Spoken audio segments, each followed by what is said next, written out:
As the CCP virus keeps spreading around the world, more countries are going into quarantine and even complete lockdown. But while we're trying to cope with this virus, could there be another one that's just now getting started in China? How deadly could this new one be? And where did it come from? Let's review the Orthohantavirus. Ever heard of Anthony Fauci? Or why Trump chose him to be part of his coronavirus task force? Also today, we learn about the French connection and the part it plays in the creation of this virus. We review an exclusive video previously censored by a French activist with direct physical evidence to France's connection with the Wuhan P4 Lab. All this and more only on today's edition of Edge of Wonder. Wonder. Hey everyone, welcome to the Edge of Wonder with more updates on the CCP virus. I'm your host Rob, and Ben is with me as always. And we're still on lockdown mode, so right now this is going to be a little bit of a different episode. Right, because actually I'm in our normal studio and Rob is at his home, so we're kind of doing this remotely. So we'll see how it goes. Should be fine. All right, we're just going to jump right into it. So the CCP official media published a statement which says, quote, China made huge sacrifices in order to fight the coronavirus epidemic, and people should be praising the CCP, saying the world owes China a lifetime of thanks. I mean, really, I think what they're saying is, yes, thank us for releasing the virus to make our world a better place. I mean, seriously, give me a break. And the WHO isn't helping. It's colleagues with the CCP, and they didn't even want to use the word pandemic, but now they have. Aside from that, organized crime syndicates run illegal wet market animal shops in China, and they sell exotic animals from all over the world. The CCP allows this to continue since they are getting money from it. And the WHO didn't even mention this. Everything illegal in China is handled by the CCP. They don't care as long as they make money from it. So, if they do crack down on someone, it is because they weren't authorized by the party. On March 24th, the Hubei Provincial Epidemic Prevention and Control Headquarters, because nothing in China can have a small name, announced something that was approved by the central government, that all areas in Hubei except Wuhan were deregulated, meaning things are returning to normal. And starting on April 8th, because the CCP said they don't have any case of the virus for continually 5 days, they will open up Wuhan. But the real reason they don't have any new cases is because they won't accept people at hospitals anymore. Yes, there are even videos surfacing where people in Wuhan are being pushed out of hospitals. Also, they stopped testing people for the virus. So people are still dying and getting sick. But aside from this, we also received some really bad news in which we pray isn't true. We were even reluctant to talk about it, but we feel we have to for the benefit of the Chinese people who are sacrificing their lives to get this information out. But we were told now that a new virus is being spread in China, which is even more deadly than the COVID-19 coronavirus. The official name is Orthohantavirus, aka hantavirus, which is a type of virus that humans can get from interacting with contaminated urine, feces, or saliva of infected rodents. But this also seems to have been genetically modified because it is reported to have an incubation period of 8 weeks, which is an extremely long time. The coronavirus has roughly a 14-day incubation period before symptoms develop. This hantavirus also attacks the respiratory system. Yet there's no real treatment for this virus, and it can only be detected and treated if caught very early. We were told that this is just now starting to hit China, specifically Wuhan, but the CCP is saying that they have no more outbreaks because, again, they're not accepting any more patients at the hospitals, so of course it looks like their numbers are down. If this is true about the 8-week period, and if this virus also came out around the same time as the coronavirus, it means that we won't start seeing people getting sick in the US till at least mid-April or even May. Again, we pray we're wrong with this, but so far all of the info we are getting is directly out of Wuhan from former Chinese officials, doctors, and a few special sources that we've gotten from our research. And it's all been correct so far. Even the mutation of the coronavirus was correct. It's very hard to identify because it brings about various symptoms for different people. Anthony Fauci, love letters to Clinton, and predicts the CCP virus. Next, we wanted to bring up Anthony Fauci, who is the head of the National Institute of Allergy and Infectious Disease, or NIAID, who is a member of the President Trump's coronavirus task force. There are a lot of questions online about him and questions on why Trump chose him as well. We did some digging and found some interesting things in the Clinton emails on WikiLeaks. The first email we found is titled Remarks of Secretary of State Hillary Rodham Clinton at a World in Transition, Charting a New Path in Global Health. The email reads, quote, Cheryl, Lois, wow, very rarely does a speech bring me to tears, but this one did it. Talk about telling it like it is. This was a basis-loaded home run. Please tell the secretary that I love her more than ever. You guys too, of course. Best regards, Tony. Blah! So there's another one too. And the second one reads, Cheryl, anyone who had any doubts about the secretary's stamina and capability following her illness had those doubts washed away by today's performance before the Senate and the House. She faced extremely difficult circumstances at the hearings and still she hit it right out of the park. Please tell her that we all love her and are very, very proud to know her. Warm regards, Tony. But this gets even better. In 2017, Fauci spoke at a forum on pandemic preparedness at Georgetown University and mentioned that the Trump administration will not only be challenged by ongoing global health threats such as influenza and HIV, but also a surprise disease outbreak. What? Yes, he said that. The quote is, quote, there is no question that there will be a challenge to the coming administration in the arena of infectious diseases, both chronic and ongoing, but also there will be a surprise outbreak, unquote. I mean, that's a quote from this guy. Yes, he says this directly. And then he goes on to say, the history of the last 32 years that I have been the director of NIAID will tell the next administration that there is no doubt in anyone's mind that they will be faced with the challenges their predecessors were faced with. It's very interesting that Trump chose him to work with, but maybe he didn't have a choice. Maybe something deeper is going on. Maybe Fauci switched sides. I mean, he was giggling at that deep state comment that Trump made the other day. But it was hilarious when Trump mentioned the deep state department in one of his recent live press conferences, and old Fauci there did a facepalm. I think we all laughed at once on that one. Yeah. Still not sure, I mean, these emails were written in like 2012, so who knows? Maybe things have changed. I mean, maybe he really didn't know. Maybe. Anyway, moving on. Amazon workers get the virus. So far, 8 Amazon workers have been tested positive for the CCP virus. Warehouse workers at 2 separate locations in New York, Staten Island, and Queens tested positive. So what could be the repercussions of this? It is possible that Amazon may either have to close these facilities or send all their staff home, or maybe just bring in new fresh staff, which hopefully that will happen. The other side effect could be if more and more people get the virus in New York, workers may get too afraid to make deliveries, or at least to the really bad parts, or just stop altogether, which will be very scary if that happens.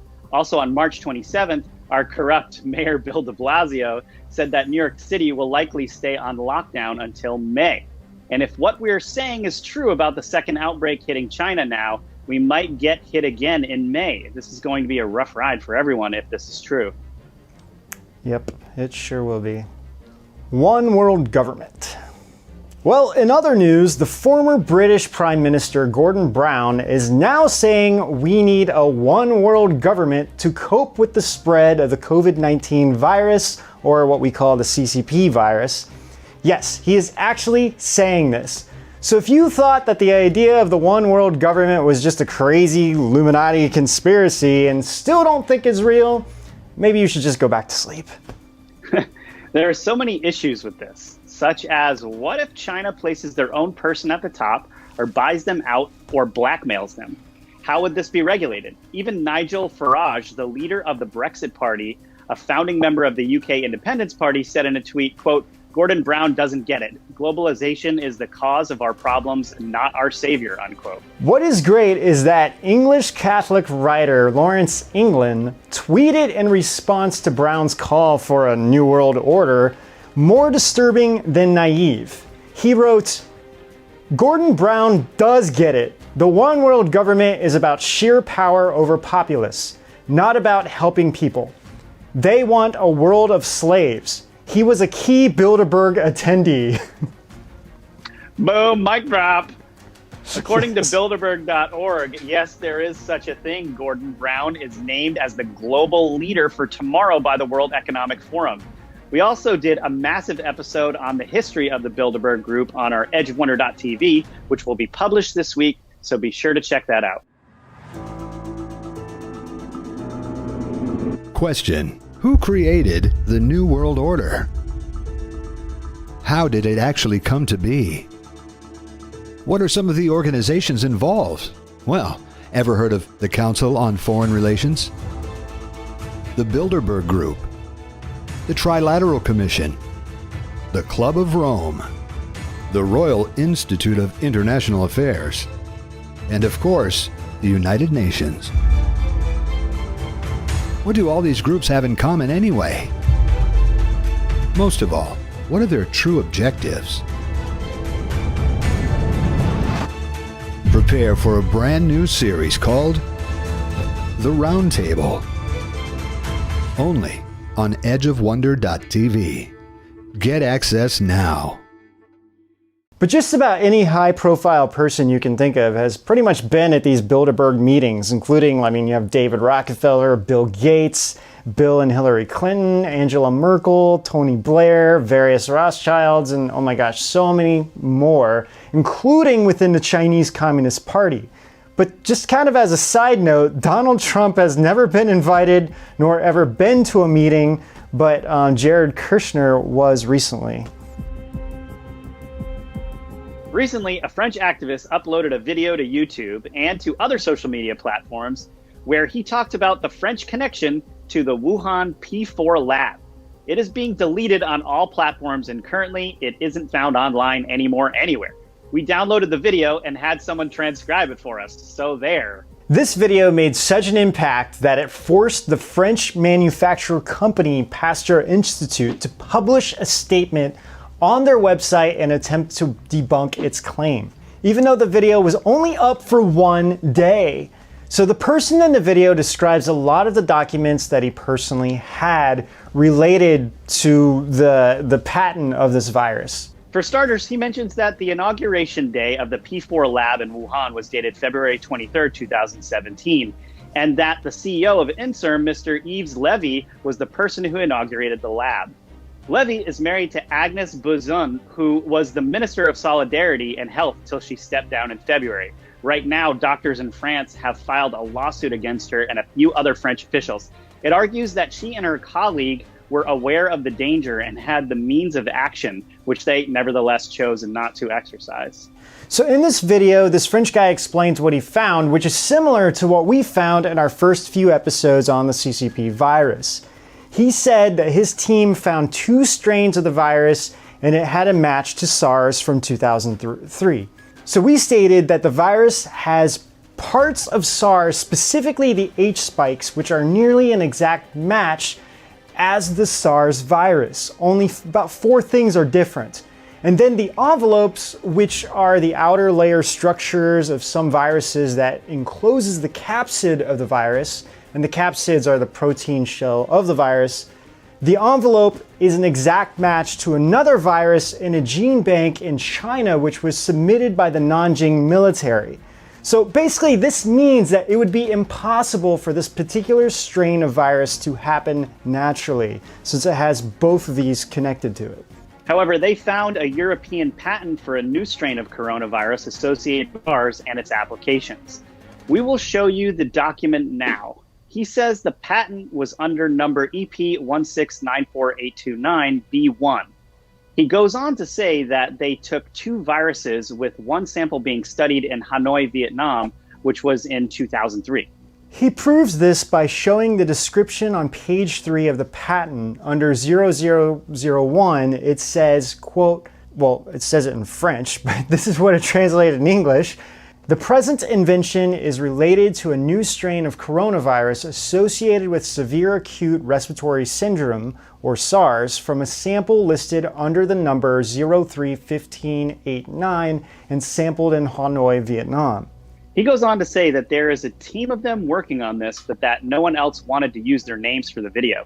He even explains that he isn't an Illuminati Freemason conspiracy theorist, but he believes that it is impossible for it to be natural. His main point in the video that if this is a new strain of the virus, then how were they experimenting on various animals since 2003 and documenting it? He believes that this could have been a way for them to perfect the virus over the years to get it to how they want it. But aside from this, he explains that the documents show that mice produced antibodies after immunization against the SARS-CoV and that the virus was neutralized. This was from 2003. He said that over 1.3 million Chinese people were vaccinated, then by the Pasteur Institute, who had created the antidote. He compares the vaccines with the measles vaccine and the connection on why it is rare for children to contact the coronavirus. And if or when a vaccine comes out, he suspects it will be similar to the measles vaccine. Now, we do have to take note, however, that it is normal for pharmaceutical companies to create a patent for a virus in order for them to make the patent vaccines. I mean, this is actually kind of a loophole in the system that definitely won't exist in the future. But this is why we are seeing patents for viruses. Because this video got so viral within one day, Pasteur Institute was forced to publish a response claiming that they never created this virus and that they reiterated that this is a strain of coronavirus that came from bats and not from the Wuhan P4 Lab. But in the video, he pointed out that maybe not the final version of this COVID-19 strain came from them, but it's possible that they were working on other strains and that this COVID-19 came from that. But then the question comes up. There would have been so many people working on this that it would have been impossible to hide, right? Plus, he mentioned so many names who have worked in the Pasteur Institute in the video. Well, this comes back to compartmentalization, which is what they do in top security levels when they need a lot of people to work on something. The atomic bomb or the Manhattan Project is a perfect example of this. We've told you guys that before. Hundreds of people worked on it, but none of them even knew what they were building. Only the top level people actually had the bird's eye view. And each person only had a very specific part they were working with and had no idea what they were actually building a bomb. Now, we aren't claiming this for this company, but honestly, we don't know if they were involved, but we wanted to present you guys with what we found.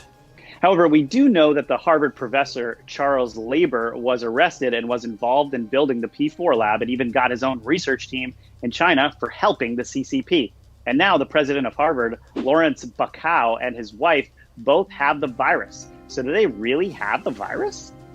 Yeah, this is really interesting connections. I mean, the connections to the CCP run so deep that it's even hard to track everything that's coming out. However, there is a massive article called Wuhan P4 Laboratory, a part of Pandora's box, that goes into great detail the connections and all the companies who aided the China P4 Lab. It also talks at great length on the former CCP leader Jiang Zemin, who basically we called the Antichrist in our last episode, and how he is at the center of this entire thing. Conclusion.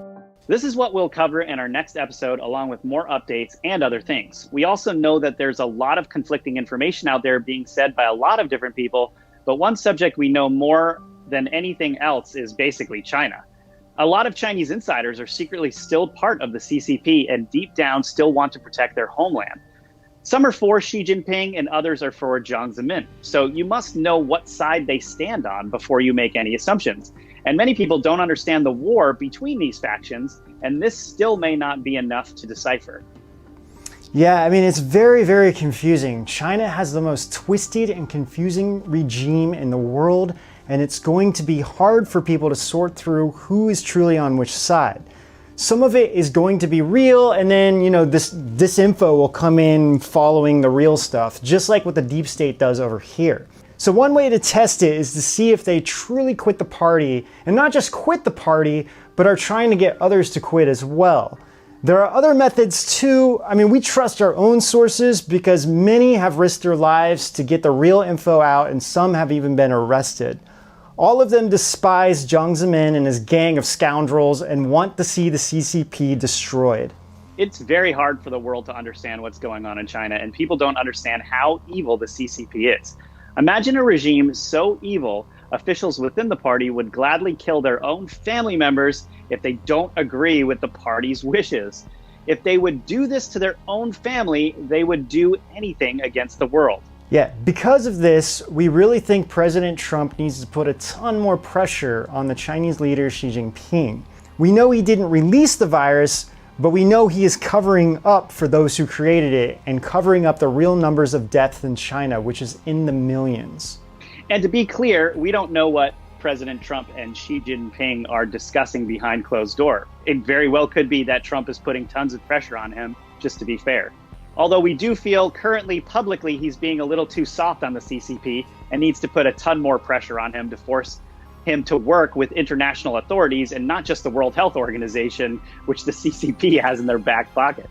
The WHO is protecting the CCP instead of actually doing their job. And we just made a video on the World Health Organization that we'll publish soon on edgeofwonder.tv from its inception into the connections it has with the CCP, so be on the lookout for that one. So that pretty much wraps up this episode. For the next one, we're definitely going to go into the P4 Lab, the connections with Jiang Zemin, and more updates that we just couldn't fit into this episode. And until next time, we'll see you out on the edge. All right, let's start. You said academic instead of epidemic. Ah, shoot. Okay. Hold on. Levy is married to Agnes Buzon. What? Buzzian? Buzon. Buzon. Okay, I'm going to do that whole thing over, guys. Oh, yeah, impossible. Oh, my bad. Let me do that again.